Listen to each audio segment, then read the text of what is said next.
Hello, everybody. This is Keith and Rachel again. We're glad that you chose to join us for just a few minutes of devotion from the Word of God today, and we sure hope you and your family are doing well. And if you need us for anything, please don't hesitate to get in contact with us, and we'll do our very best to help you. We sincerely mean that.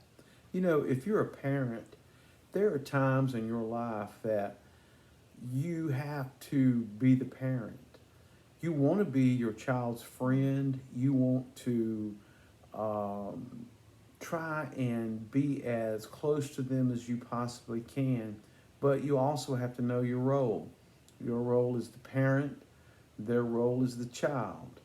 And when you have to be the parent, that's sometimes not a pleasant thing.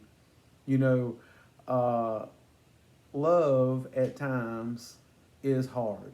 It's tough. And because you have to do the right thing. And if you don't do the right thing, then your child may or may not know the difference.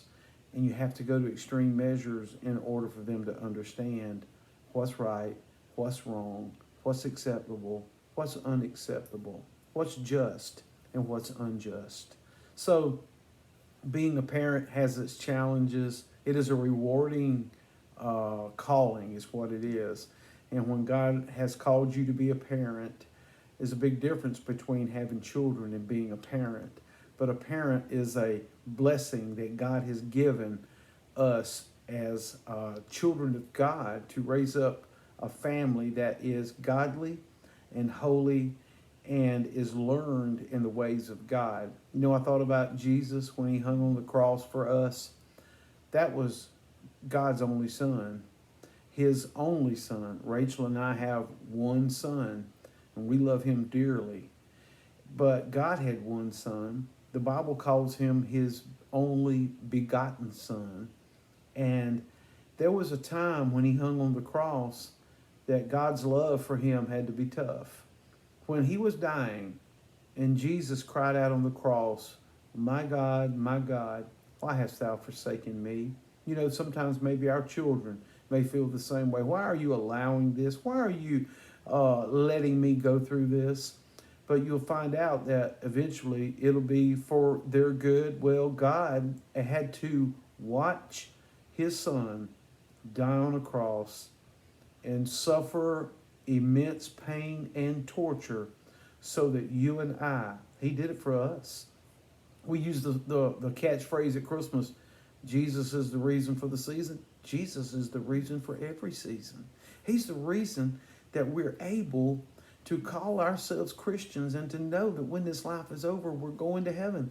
And so God basically had to sit down, watch his son suffer, and watch him die.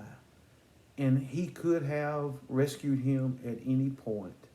But because Jesus died, crying out for him from the cross, and because he died and gave his life, that tough love that God the Father had to show to his son, look at the benefits that we enjoy today.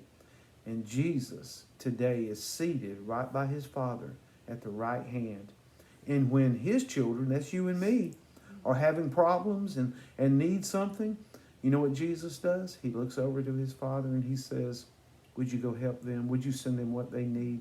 They need something that only we have. So, was it right? No. Was it fair? Not in our eyes. Was it love? Absolutely. Love like no other man has ever shown or anyone has ever known. God bless you. We love you, and we'll be talking with you soon.